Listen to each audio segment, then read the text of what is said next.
Hello friends, welcome to study कर। मैं हूं आपका दोस्त प्रभाकर। डेली करंट अफेयर्स में आज हम 1 नवंबर 2022 के बहुत ही महत्वपूर्ण प्रश्नों को डिस्कस करेंगे। तो आप इस लेक्चर को बहुत ही ध्यान से और लास्ट तक देखिएगा। लास्ट में आपसे एक क्वेश्चन पूछा जाएगा जिसका आंसर आपको कमेंट बॉक्स में देना है। आज का पहला क्वेश्चन है, राष्ट्रीय एकता दिवस 2022 कब मनाया गया है? आंसर है इसका 31 अक्टूबर को। तो हर साल सरदार वल्लभ भाई पटेल की जयंती पर राष्ट्रीय एकता दिवस यानी नेशनल यूनिटी डे मनाया जाता है। सरदार वल्लभ भाई पटेल को भारत का शिल्पकार या आधुनिक भारत का शिल्पकार कहा जाता है। उन्हें लौह पुरुष के नाम से भी जाना जाता है। तो इस साल 2022 में उनकी 147वीं जयंती मनाई गई है। और दोस्तों, यह जो राष्ट्रीय एकता दिवस है यह पहली बार 2014 में मनाया गया था।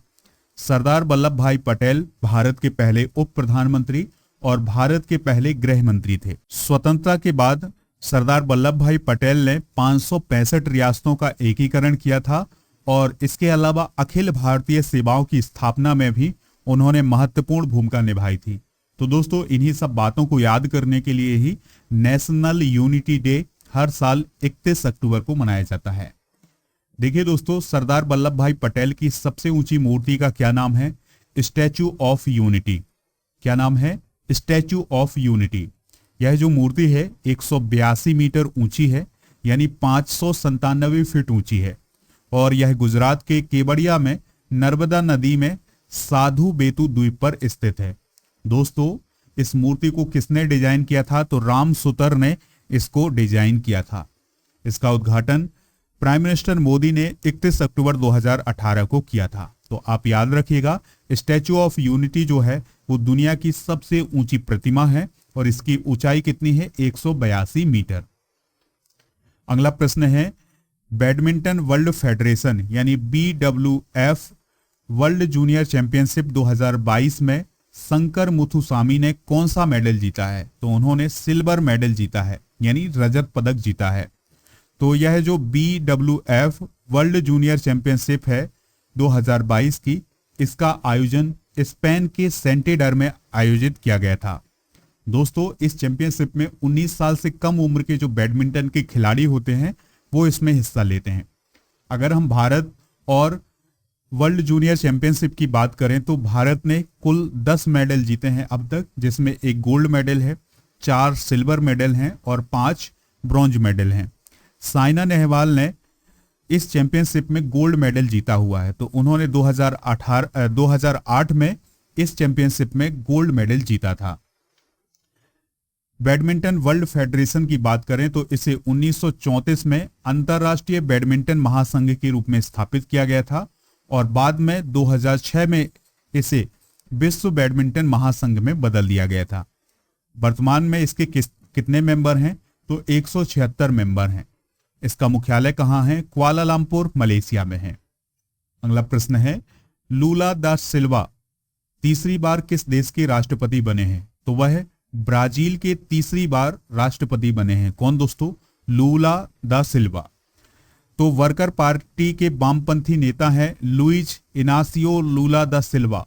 तो उन्होंने वर्तमान राष्ट्रपति जायर बोल्सोनारो को एक मामूली अंतर से हरा दिया है और अब वो तीसरी बार ब्राजील के राष्ट्रपति बनेंगे, यानी अब वो तीसरा कार्यकाल शुरू करेंगे।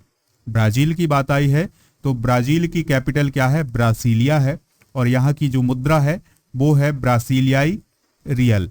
और यहाँ के राष्ट्रपति कौन है? Jair Bolsonaro. तो अभी तो यही है, बाकी जो लूला दा सिल्वा है ये जनवरी 2023 में शपथ लेंगे।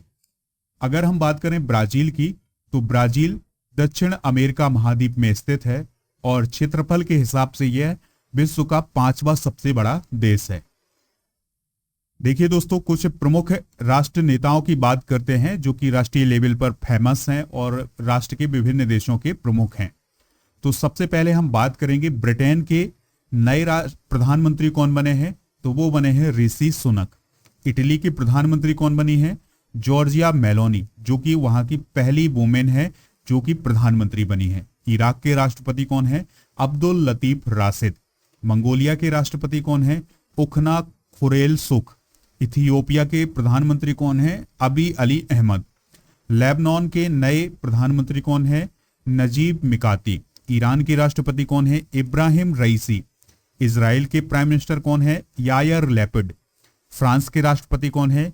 Emmanuel Macron. इंडोनेशिया के राष्ट्रपति कौन है? Joko Widodo. ऑस्ट्रेलिया के प्रधानमंत्री कौन है दोस्तों? Anthony Albanese. तो ये सभी अपॉइंटमेंट आप जरूर नोट कर लीजिएगा। अगला प्रश्न है, स्टैचू ऑफ बिलीफ को किस राज्य में स्थापित किया गया है? वेरी वेरी इंपॉर्टेंट क्वेश्चन है, लगभग हर एक एग्जाम में यह क्वेश्चन पूछा जाएगा। तो दोस्तों स्टैचू ऑफ बिलीफ को राजस्थान में स्थापित किया गया है। स्टैचू ऑफ बिलीफ किसकी मूर्ति है? तो यह भगवान शिव की मूर्ति है और इसकी ऊंचाई है 369 फीट यानी 112 मीटर। दोस्तों स्टैचू ऑफ बिलीफ को नाथ द्वारा नामक स्थान पर स्थापित किया गया है जो कि राजस्थान के राजसमंद डिस्ट्रिक्ट में आता है। इस मूर्ति के बिल्डर कौन है? तो सापूरजी पालोनजी ग्रुप के द्वारा इसे बिल्ड किया गया है।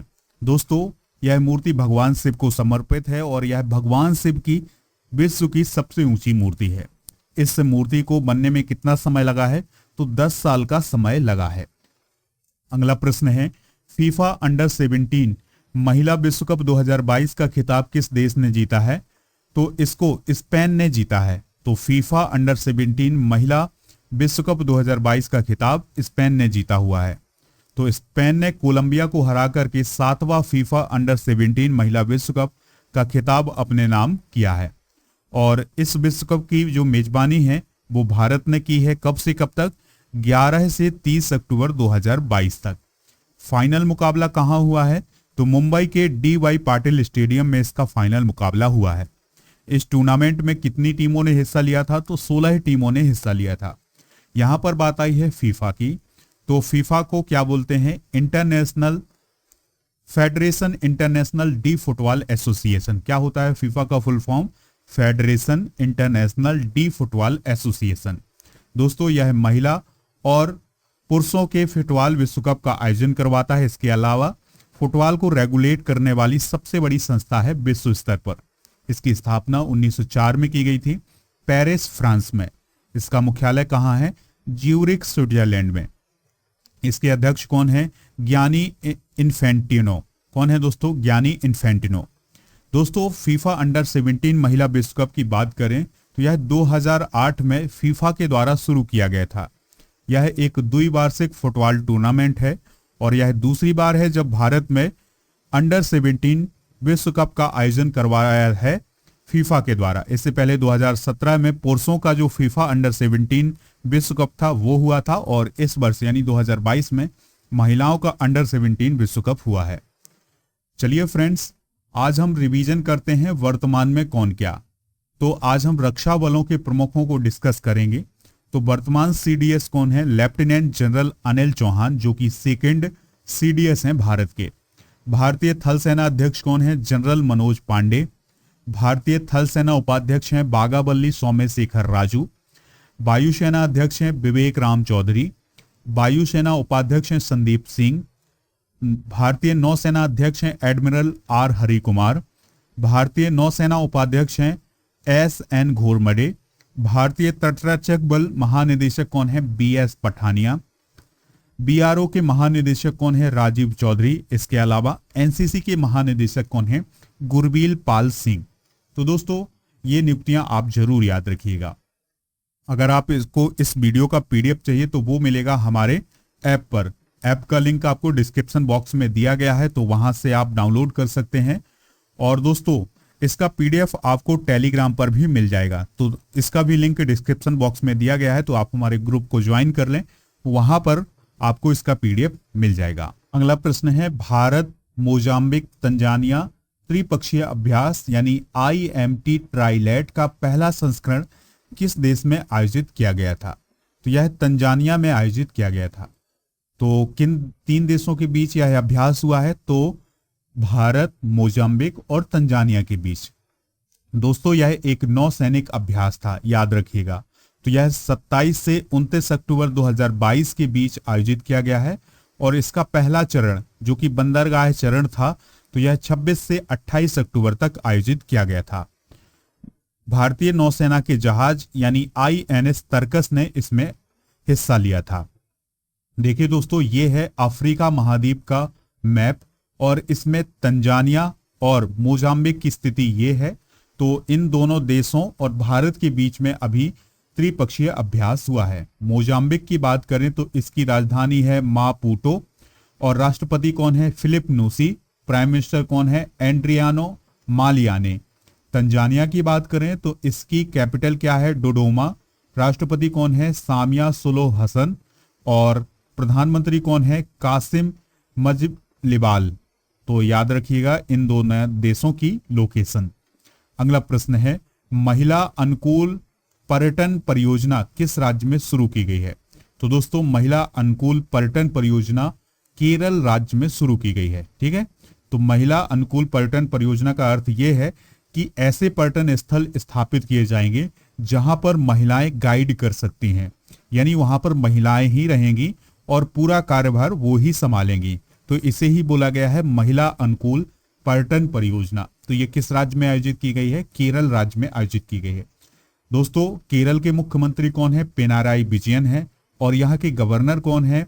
आरिफ मोहम्मद खान है। देखिए, केरल की बात आई है तो केरल में कुछ जो इंपॉर्टेंट चीजें हुई हैं, चलिए उनको डिस्कस करते हैं। तो कार्बन तटस्थ खेती के तरीकों को पेश करने वाला देश का पहला राज्य कौन है? केरल है।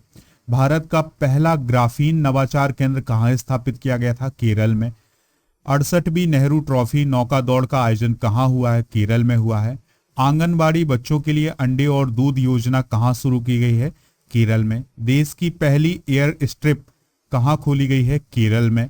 भारत का पहला OTT प्लेटफॉर्म लॉन्च करने वाला राज्य कौन है? तो वो है केरल। तो ये केरल से जुड़े हुए कुछ इंपॉर्टेंट फैक्ट हैं, आप नोट करिएगा। अगला प्रश्न है, उद्धव उत्सव 2022 किस राज्य में शुरू किया गया?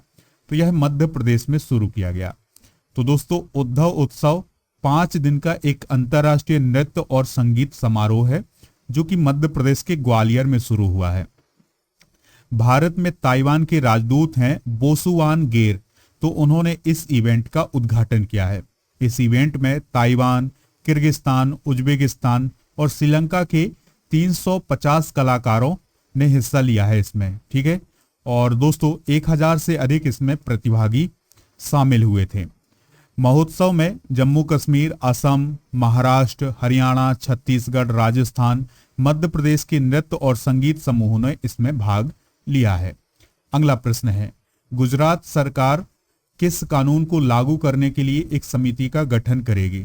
तो गुजरात सरकार के द्वारा अभी यह कहा गया है कि गुजरात में समान नागरिक संहिता को लागू किया जाएगा। तो इसके लिए एक समिति का गठन किया है। दोस्तों, समान नागरिक संहिता क्या है? तो एक समान नागरिक संहिता का अर्थ है कि समाज के सभी वर्गों में उनके धर्म के बावजूद राष्ट्रीय नागरिक संहिता के अनुसार समान रूप से माना जाए, जो सभी पर समान रूप से लागू हो, यानी जितने भी धर्म के लोग हों उनके लिए एक समान कानून हो। इसे ही बोला जाता है समान नागरिक संहिता। दोस्तों, गोवा एक समान नागरिक संहिता लागू करने वाला भारत का एकमात्र राज्य है। अगला प्रश्न है, किस क्षेत्र में फायर एंड फ्यूरी कोर में सामरिक सम्मेलन आयोजित किया गया था? तो यह कहां पर आयोजित किया गया था? तो यह श्रीनगर में आयोजित किया गया था। तो फायर एंड फ्यूरी कोर सामरिक सम्मेलन का आयोजन श्रीनगर में आयोजित किया गया था। सम्मेलन का आयोजन दुनिया में सामान्य रूप से और विशेष रूप से हमारे पड़ोस के बदलते भू राजनीतिक समीकरणों का विश्लेषण करना था। ठीक है, तो ये बहुत ही इंपॉर्टेंट पॉइंट है, इनको आप नोट कर लीजिएगा। अब आपसे एक क्वेश्चन पूछा जा रहा है जिसका आंसर आपको कमेंट बॉक्स में देना है। ब्राजील किस महाद्वीप में स्थित है? तो पहला है दोस्तों ऑप्शन यूरोप, दूसरा है दक्षिण अमेरिका, तीसरा है एशिया और चौथा ऑप्शन है अफ्रीका। तो इसमें से जो भी राइट आंसर हो उसका जवाब आप कमेंट बॉक्स में जरूर दीजिएगा। दोस्तों, अगर आप इस वीडियो का PDF प्राप्त करना चाहते हैं तो ऐप से प्राप्त कर सकते हैं, लिंक डिस्क्रिप्शन बॉक्स में दिया गया है। ऐप पर आपको मंथली करंट अफेयर जो भी इंपॉर्टेंट PDF है वो सभी उपलब्ध हैं। लेक्चर पसंद आया हो तो आप इसे लाइक करें, शेयर करें सभी दोस्तों को, सभी सोशल मीडिया प्लेटफॉर्म पर। जय हिंद, वंदे मातरम।